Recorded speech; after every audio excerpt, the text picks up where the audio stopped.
हाँ जी, तो यहाँ पर हुआ क्या है कि ये जमीन थी, तो जमीन से ना हमने क्या करा, एक वेल जो है डिग करा। तो हमने ये गड्ढा खोदा जो कि बेसिकली था वेल बनाने के लिए। अब ये जो जमीन की आपकी मिट्टी भी बाहर निकली होगी, है ना, जब ये गड्ढा खोदा जमीन के अंदर तो इसकी मिट्टी भी निकली होगी बाहर। तो जो बाहर मिट्टी निकली ना, उससे हमने क्या करा, इसका ना चबूतरा टाइप बनवा दिया, यानी एम्बैंकमेंट बनवा दिया। और अगर आप देखेंगे एम्बैंकमेंट की शेप, तो ये है 22/14। तो ये समझ में आ गया होगा कि वो किस शेप में होगा, क्यूबॉइड शेप में। तो हमने क्या करा, एक एम्बैंकमेंट क्रिएट करवा दिया जो कि था क्यूबॉइड शेप का। और वो कहाँ किससे कराया, इसकी जो मिट्टी बाहर निकली थी ना, उससे ये बना दिया हमने क्यूबॉइड, यानी एम्बैंकमेंट वर्ड यूज करा गया इसके लिए। ये आपका एम्बैंकमेंट है जो कि ऊपर बना है इसके वेल के, और ये है आपका वेल। तो यहाँ जो है डायमेंशंस की अगर बात करूं, तो ये जो है सर पहले थर्ड क्वेश्चन नहीं कर, मैंने कौन सा करा दिया, आप फोर्थ करा रहे हो। ठीक है, सॉरी सॉरी, वो मैंने वर्ड यूज गलत कर लिया। वो प्लेटफॉर्म लिखना था, वो मैंने गलती से सर कर। मैंने थर्ड ही तो बताया। नहीं बच्चे, आपको नहीं कह रहे हो, मेरे को कह रहे हैं। तो वो प्लेटफॉर्म वर्ड यूज करना था, सॉरी, वो गलती से मैं एम्बैंकमेंट वर्ड यूज कर रहा था, ठीक है ना। तो प्लेटफॉर्म क्रिएट करा है, जो वेल की मिट्टी निकली है, प्लेटफॉर्म है। और प्लेटफॉर्म आपका जो है वो क्यूबॉइड फॉर्म है, और जो आपकी वेल है वो सिलेंड्रिकल फॉर्म में। और अगर डायमेंशन की बात करें, तो इसका डायमीटर दे रखा है 7 मीटर, और इस कुएं की जो हाइट है वो है 20 मीटर। और जो इस खोद की जो मिट्टी निकली है, उसको कन्वर्ट करा दिया गया है एक प्लेटफॉर्म की शेप में, जिसका एक तरीके से आप कह सकते हो लेंथ दे रखा है 22 मीटर, ब्रेथ दे रखा है 14 मीटर, और उसकी हाइट निकाल। ठीक है, तो अब आगे तो समझ में आ गया, हम क्या करेंगे इसके बाद इसको सॉल्व करने के लिए। हाँ जी, सर इसकी वॉल्यूम निकाल लेंगे। दोनों की वॉल्यूम जैसे क्या करेंगे, वेल की। इक्वल कर देंगे। दोनों की वॉल्यूम यस इक्वल सर। कर देंगे। सबको समझ में आया कि इक्वल क्यों करेंगे, क्योंकि वही कन्वर्ट हुआ है, इसके अंदर से जो मिट्टी निकली उसी को कन्वर्ट करा दिया ये। और इसके अंदर मिट्टी कितनी थी इस कुएं के अंदर, तो मिट्टी उतनी ही होगी जितनी शेप में आपने खोदा है। और किस शेप में खोदी है आपने मिट्टी, वो है वेल की शेप में। तो हम ये कह सकते हैं कि जो हमने मिट्टी निकाली है, जो कि आपका एक सिलेंड्रिकल फॉर्म की मिट्टी थी, वो इक्वल कर दिया अब आपने वॉल्यूम ऑफ क्यूबॉइड के, क्योंकि उससे अब आपने क्यूबॉइड क्रिएट कर दिया। तो बात समझ में आई सबको यहाँ तक? सबकी बात कर रहा हूँ मैं, जसकरण, यस सर। गर्भ, यस सर। स्पर्श, धीरेन्द्र, सबके लिए। ठीक है ना, कि हमने क्या करा, मिट्टी निकाली। अब मिट्टी की शेप में निकाली है, वो तो सिलेंडर की शेप में, क्योंकि इतनी ही खोदी है, और उसको कन्वर्ट करा दिया एक प्लेटफॉर्म की शेप में, जो कि एक आपका क्यूबॉइड था। तो वही कन्वर्जन हुआ है आपका। तो कन्वर्जन होता है तो दोनों के वॉल्यूम इक्वल होते हैं। तो सिलेंडर की अगर मैं बात करूँ, तो ये होता है πr²h। ठीक है, और यहाँ पर अगर मैं बात करूँ,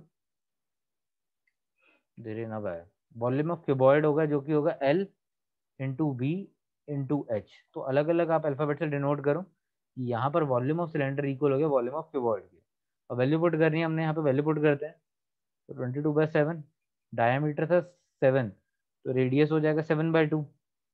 हाइट 20 थी, तो हाइट आपका लिख देंगे 20। सेम यहाँ पर ये 22, ये 14। एक बार जल्दी से सॉल्व करना, मुझे बताना आंसर क्या आ रहा है। इजी है कैलकुलेशन इसकी तो। 10 आ रही है। 10 आ रही है, ठीक है, वो बाकी भी जल्दी से।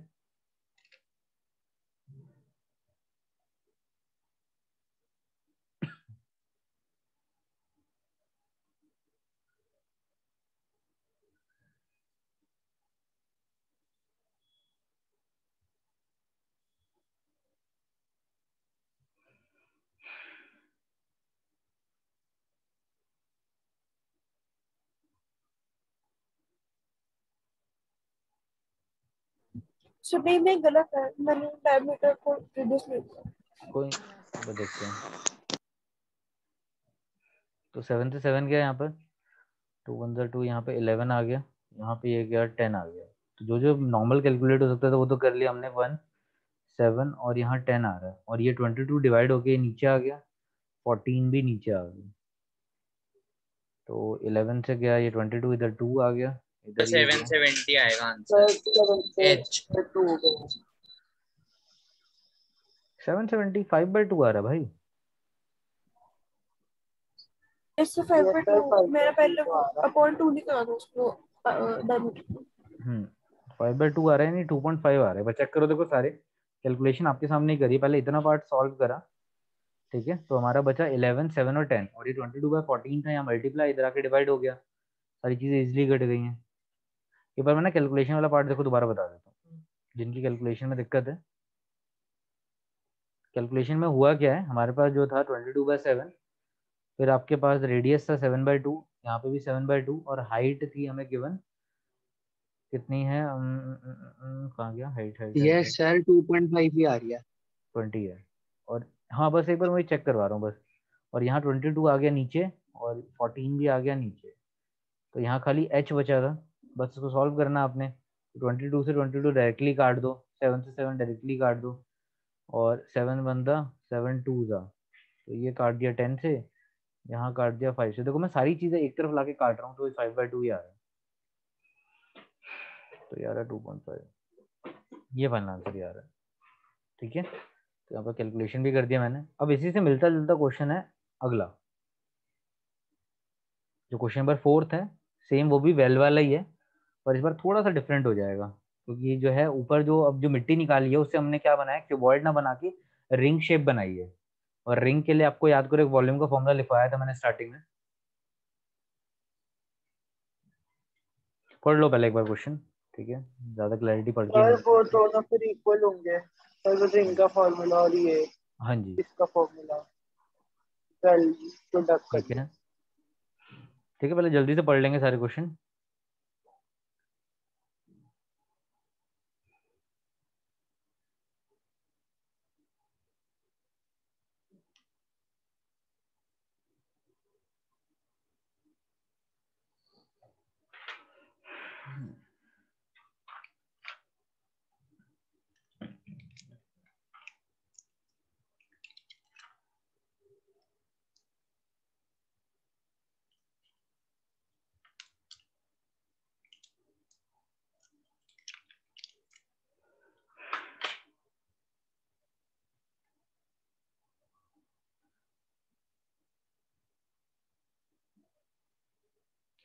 तो देखते हैं क्या कह रहा है question number 4। A well diameter 3 meter is dug 14 meter deep. ये सेम वही हमारे पास जमीन थी, जमीन पर हमने कुआं खोदा है,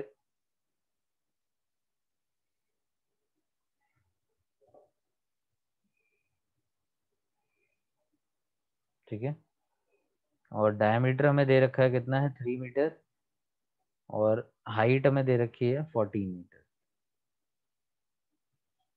ठीक है।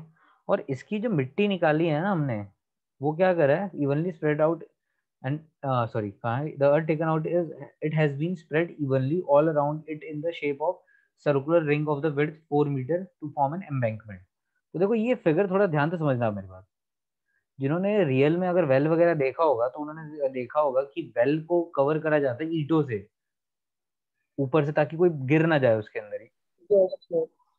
इस तरीके से, ठीक है ना, ऊपर एक कवरिंग करी जाती है। एक बार मैं हटा देता हूँ इस चीज़ को।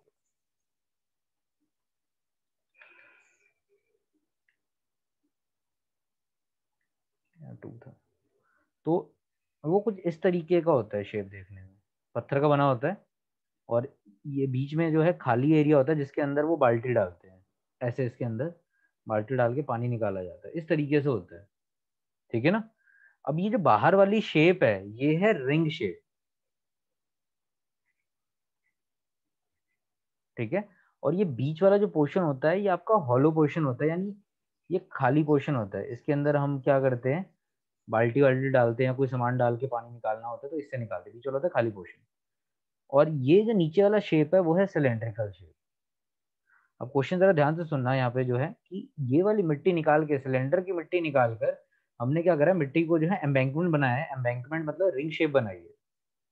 और जिनको रिंग शेप नहीं याद उनके लिए मैं एक बार रिवाइज करा रहा हूँ, देखो क्या है यहाँ पर। रिंग शेप क्या होता है कि बेसिकली होता है डबल सिलेंडर का केस। रिंग शेप कुछ भी नहीं होता, ये होता है डबल सिलेंडर का केस। अगर आप में से किसी ने अपनी रिंग पहनी होगी, वो कैसी होती है, बीच में हॉलो होता है जिसके अंदर आप अपनी उंगली डालते हो, तो उसी शेप को कहते हैं रिंग शेप, ठीक है। ये बेसिकली डबल सिलेंडर होता है, और बीच वाला जो पोर्शन होता है वो हॉलो होता है, खाली होता है। और अगर इसका टॉप व्यू की बात करें तो इसका टॉप व्यू ऊपर से देखने में कुछ इस तरीके से होगा कि आपको दो सर्कल्स दिखेंगे, जिसमें ये वाला होता है खोखला बीच वाला। और ये अगर आप सेंटर पॉइंट लेते हो, ठीक है, तो मैंने आपको ये बताया था यहाँ पे 2 रेडियस बनते हैं। कौन कौन से 2 रेडियस होते हैं? एक होता है छोटा आर जिसको हम कहते हैं इनर रेडियस, और एक होता है कैपिटल आर जिसको हम कहते हैं आउटर रेडियस। ठीक है, एक होता है स्मॉल आर जो हम बेसिकली यूज करते हैं इनर रेडियस के लिए, और एक होता है कैपिटल आर जो कि होता है आपका आउटर रेडियस के लिए, बाहर वाले सर्कल के लिए। और इनके बीच में जो ये गैप होता है इसको कहते हैं हम क्या? विड्थ कहते हैं, कि कितना चौड़ा है, विड्थ या थिकनेस।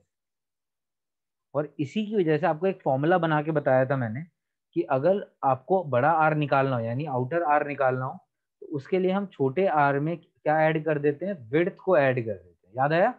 तो हमने पहले डे में जो है फॉर्मूले पढ़े थे, तो आपको बताया था मैंने कि आउटर रेडियस इक्वल होता है इनर रेडियस प्लस विड्थ के, और अगर इन तीनों में से कोई भी 2 चीज दे दे तो आप तीसरी चीज इस फॉर्मूले के थ्रू कैलकुलेट कर सकते हो। यहाँ तक सबको समझ में आया? हम बात कर रहे हैं यहाँ पे, अभी तक हम क्या सीख रहे थे? रिंग शेप ऑब्जेक्ट के बारे में सीख रहे थे कि वो देखने में कैसा होता है, उसके अंदर क्या क्या होता है। बताओ, यहाँ तक समझ में आया रिंग शेप के बारे में? हाँ जी, यस सर। ये हमने फर्स्ट क्लास में भी सीखा था जब हमने क्लास शुरू करी थी। अब यहाँ पर हुआ क्या है समझो जरा, हमने इसको कन्वर्ट करा, जो मिट्टी निकली है सिलेंडर के थ्रू उसको कन्वर्ट करके रिंग शेप बनाई है। यानी हम ये कह सकते हैं कि वॉल्यूम ऑफ जो आपका सिलेंडर या वेल कह लो,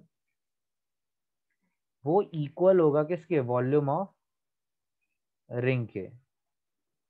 अब इसका जो फॉर्मूला है सिलेंडर का वो तो सिंपल होगा, पाई आर स्क्वायर एच।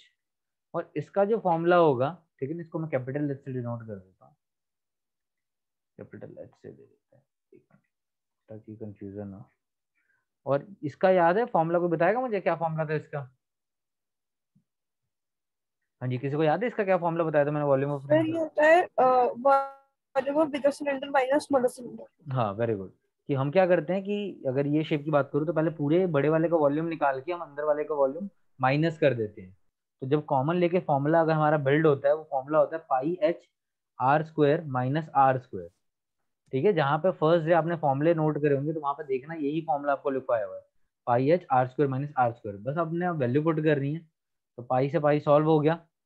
अगर हम बात करें सिलेंडर का रेडियस, तो डायमीटर 3 था तो रेडियस हो जाएगा 3/2 इंटू 3/2। और बात करते हैं अगर हाइट की, तो हाइट कितना है हमारा? 14, तो यहाँ वैल्यू पुट कर दी। इसकी हाइट तो निकालनी है। अब बात करते हैं कैपिटल आर, तो कैपिटल आर आपको दे रखा है, निकालना है, निकालना है। तो हमें इनर छोटा आर दे रखा था और विड्थ दे रखी है, यहाँ से निकाल लो आप कैपिटल आर यानी आउटर रेडियस। तो छोटा रेडियस है 3/2, और विड्थ विड्थ कितना था इस बताओ? 4 मीटर।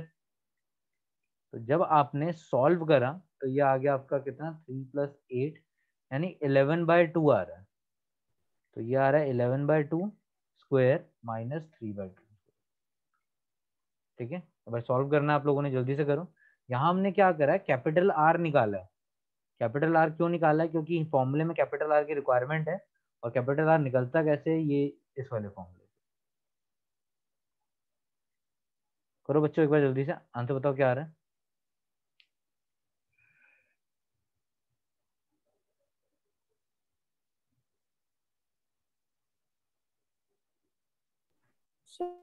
Sir 9/8 meter. ठीक है, वो चेक कर लेते हैं। तो यहाँ पर आ गया 9, ये कटा 7 इंटू 7/2। यहाँ अगर सॉल्व करा तो ये आ गया 121/4, ये आ गया 9/4। अगर हम कैंसिल कर रहे हैं यहाँ पर, ये 4 आ गया और ये आ गया 112। ठीक है, तो जो कट रहा है इधर ही काट दो पहले। 2 5 10, 2 6 12, 28 आ गया इधर।